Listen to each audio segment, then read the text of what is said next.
Hey, what's going on, everybody? It's Matthew. Thank you so much for joining me for another episode of Watty's channel.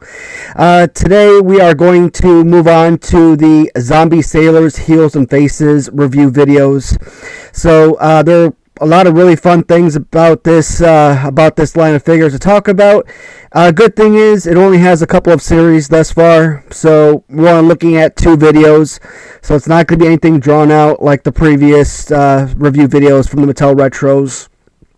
But we essentially looked at about 15 different series, 14 from Mattel Creations, and of course the one video for the ringside exclusive. If you guys didn't see in the notes, I did stipulate that currently Ringside Collectibles does have their next set of action figures and Mattel Retros available, and that is the DX Tag Team with Road Dogg, Billy Gunn, I believe it was, China, and Triple H. So that China figure is actually the one I'm really interested in. The rest of them I really could care less, but of course they're going to be part of the collection at some point, so I'll probably pick up a couple series for both loose and card display. So with Zombie Sailors, we did, I don't want to call it a necessary review. You know, I came down here at one point when I finally got the last variant in for Sabu, and kind of got my phone out and did a quick glance over with these figures, but you know, nothing like this. I mean, like I've said, I mean, it's nothing specific where you're sitting in front of the camera and talking about them. So obviously I wanted to come back and do the figures when I had the complete series. Over the last couple of weeks, New Jersey has had definitely been busy. So, ton of things coming from New Jersey, New York, from Ringside Collectibles, coming from Hasbro Toys, you know, the Grapples and Gimmicks figures. Zombie Sailors, Heels and Faces have shipped their stuff out. The wrestling podcast, the Big Rubber guys, they've got their figures sent out in the last couple of weeks. So, just a ton of figures, you know, being released towards this tail end of 2023, so that's been positive. A lot of things to add to the collection, a lot of things to talk about, and part of that collection is what I refer to as the Red Card Series 2 figures of Zombie Sailors. One thing I'm looking for the most is Andre the Giant. I do have 2 figures that I purchased. I thought I ordered a black and a blue, but apparently you're only authorized 2 blue, just a blue variant. So right after Thanksgiving, it might actually be Thanksgiving Day, you're going to be able to go in and pre-order the black strap Andre, which kind of sucks. I mean, like I said, I thought I ordered both versions.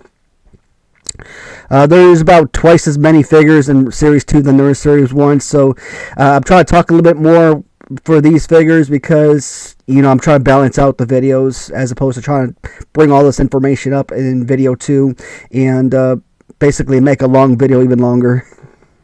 But, you know, guys, let's just dive in. I mean, a lot of you folks that collect these figures already know the first 5. I don't really have a lot of individual figures or loose figures for this line, so that's going to make it go by a little bit quicker as well. First figure we're looking at is Sabu.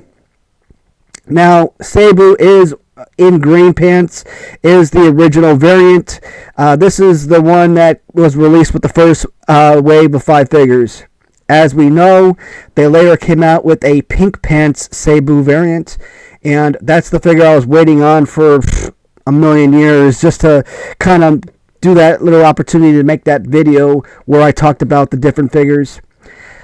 Sabu, a lot of these guys I buy directly from Zombie Sailors. Now,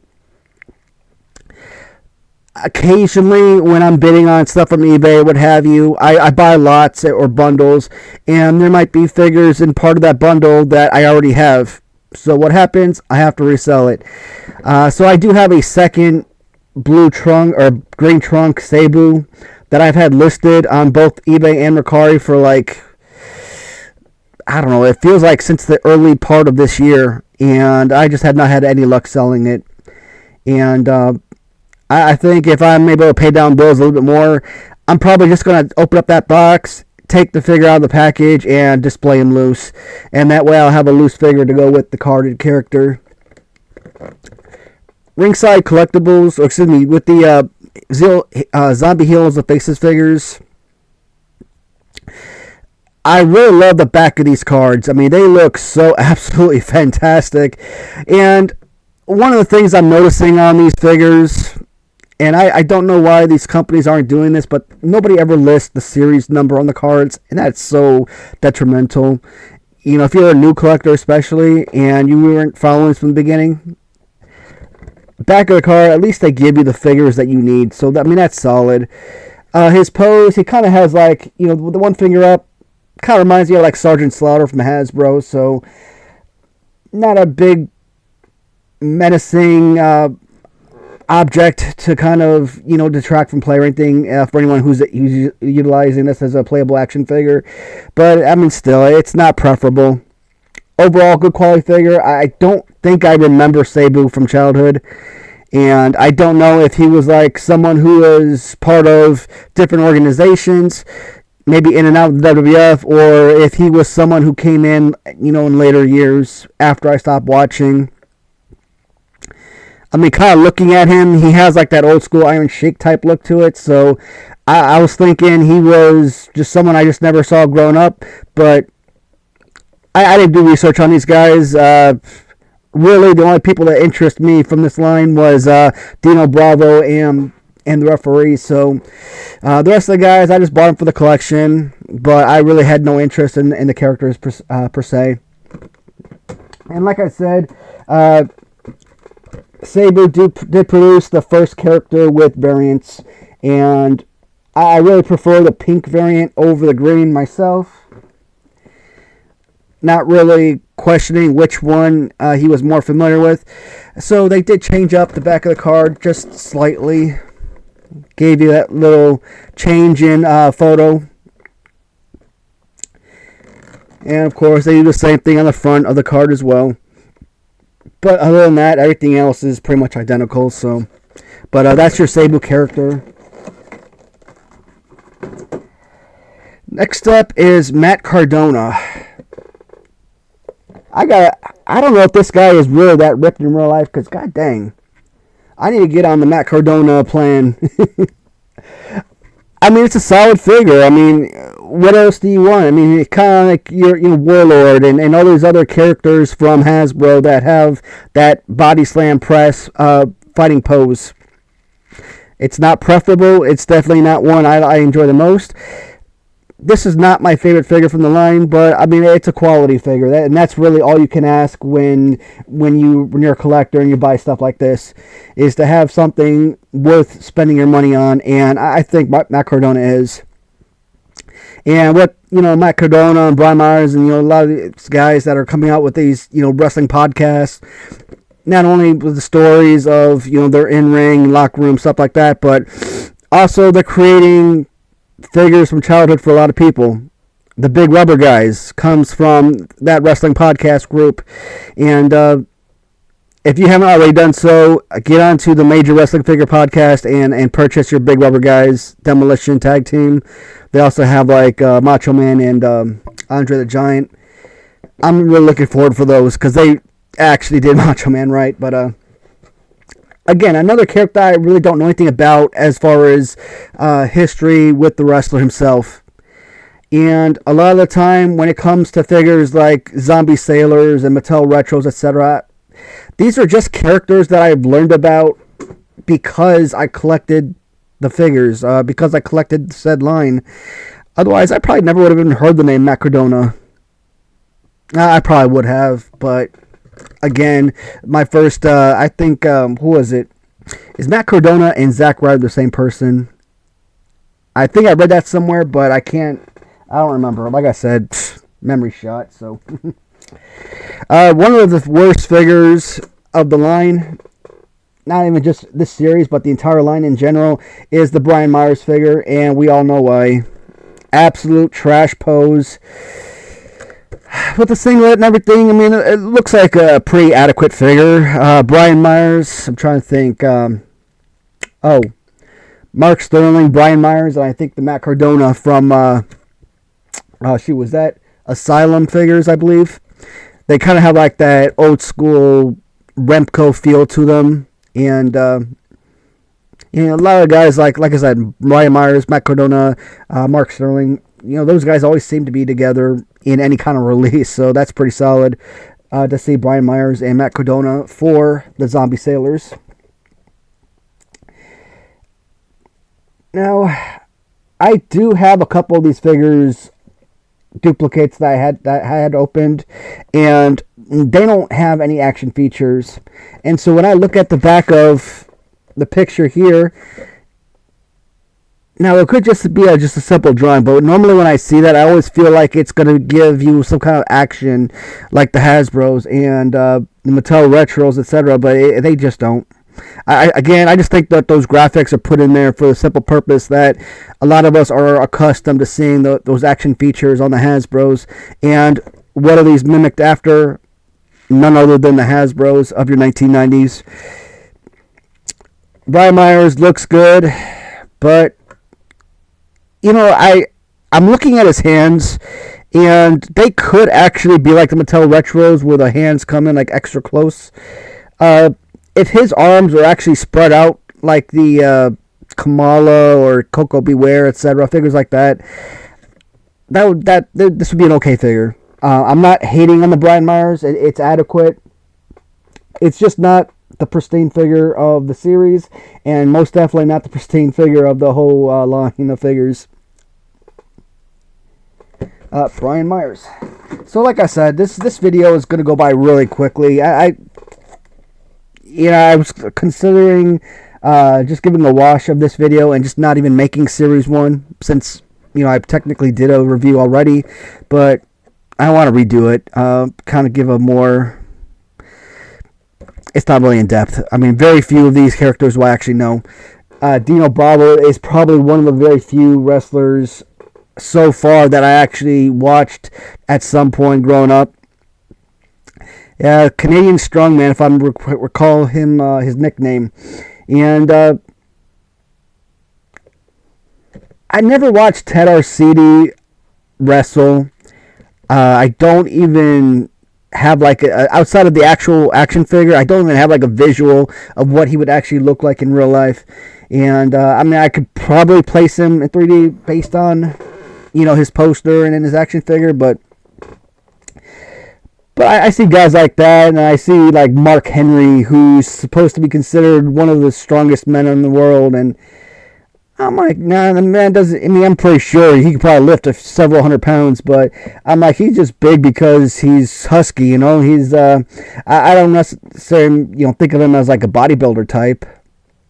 Ahmed Johnson, absolutely. Tony Atlas, and guys like that. I mean, that's seeing this Matt Cardona. Is that like a bodybuilder type, or is that just the guy who works out a lot to get in shape? Dino Bravo, there's no doubt that he is a strong man and could probably bench press hundreds and hundreds of pounds, but the way that they made it seem like he could bench like 600 pounds, and I don't think that's accurate. 300, probably 400, might be pushing it. At 500 pounds, I mean, come on, you're at 500 pounds, you're probably breaking the darn workout bench. So, no, I don't buy into the whole Dino Bravo bench pressing 600 pounds plus deal.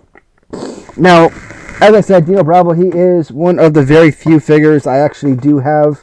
Now, if you recall, I used to have, when you come down the stairs on the back door leading out to the garage, I had these figures kind of displayed just above the door, and at one point this kind of fell off the wall, so the package had bust open slightly, and I've been wanting this figure loose because, again, I love having both a carded display as well as a loose display. It really helps to have the carded figure, kind of give you everything that you need to see, but being able to physically hold the figure in your hand, kind of get a grip on it, and just kind of see how it plays, the feeling. Nothing is more important played than feeling, right? I talked about the LJN Junkyard Dog. The figure, as far as playability, has like the pose that you want for a playable action figure, but when you grip the figure, it doesn't feel right. It feels awkward. So and then you get like a figure like Yokozuna from Hasbro. Perfect feel to it. So much fun to work with. And this is just another figure that has a really awesome, great feel to it. So you can have a lot of fun and make up a lot of matches with a Dino Bravo figure. Is he the pristine figure from this lot? I think I'd probably put him in the top 5. Most definitely. Among these Series 1 figures, I mean, it's not even a question. An absolute must-have, even if you're not even a Zombie Sailors collector or interested in this line at all. I mean, this is one of maybe 2 or 3 figures that I 1,000,000% would have to recommend to any collector or any wrestling fan. Dino Bravo, either black or blue strap Andre, or the Bruiser Brody figure. Incredible pieces. So Dino Bravo, he is 4 out of 5. Or 5 out of 6 if you want to include the Sabu character twice with his 2 variants. Last figure is Earl Hebner. Now, with the Hebner twins, it kind of like gets me frustrated because I can never remember who is who. I think Dave Hebner, if I'm not mistaken, is the more common Hebner referee. And I could have it backwards, but I'm almost positive that Earl Hebner was the twin that kind of accepted the $1 million man's bribe and allowed Hulk Hogan to lose the belt to Andre the Giant. And, you know, Hulk Hogan, he goes back to the dressing room and he's talking to Mean Gene doing his interview. And, you know, he's talking about how there was 2 of them and, you know, that the money was falling out of his pocket. And, you know, that scene. It's like one of those things that, yeah, you remember that very, very vividly to an extent. But the older you get, of course, those memories start to seed out from your mind. And I kind of remember, you know, watching that as a kid. I mean, I obviously don't remember scene by scene, but yeah, I think Earl Hebner was the so-called evil twin.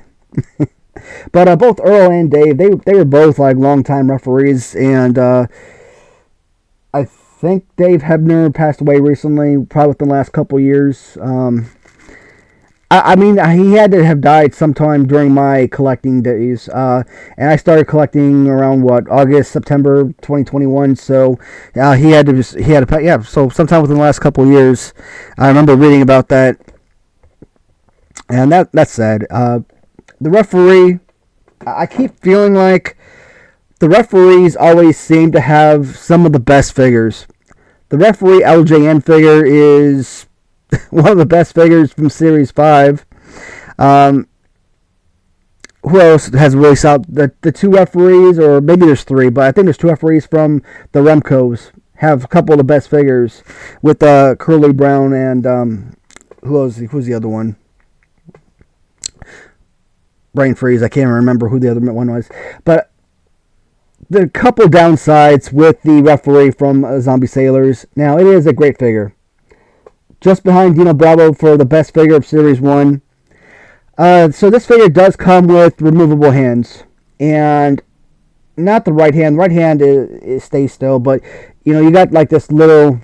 if you can see the little holes. So the hand does pop off. And you can switch out the left hand for counting and whatnot. I absolutely despise action figures that come with these removable heads and removable hands. And I don't know why they keep making that. Come on, like, if you're a kid, if me as a grown adult male wanted to sit here right now and have a wrestling match, do you think for 1 second I'm going to sit there and change out his hand every time I want to count a new number? It's insane. You just put on one generic hand that you like and just call it a day.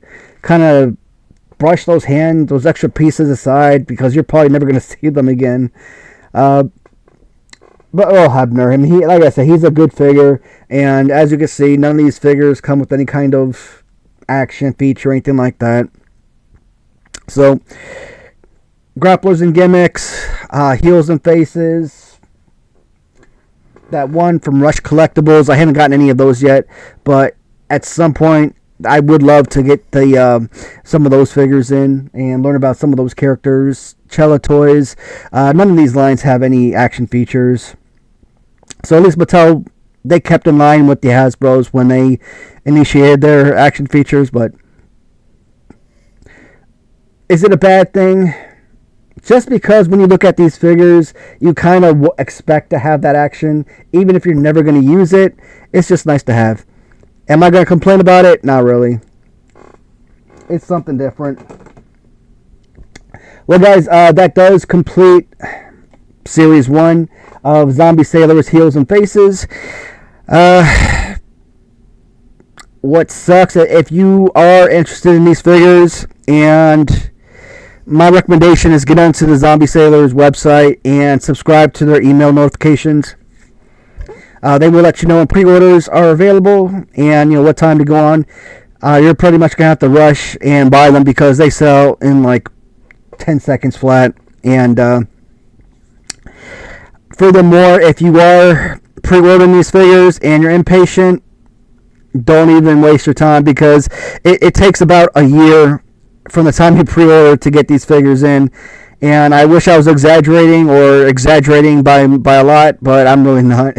I mean, it does take 8 months to, a good 8, 10, 12 months easy.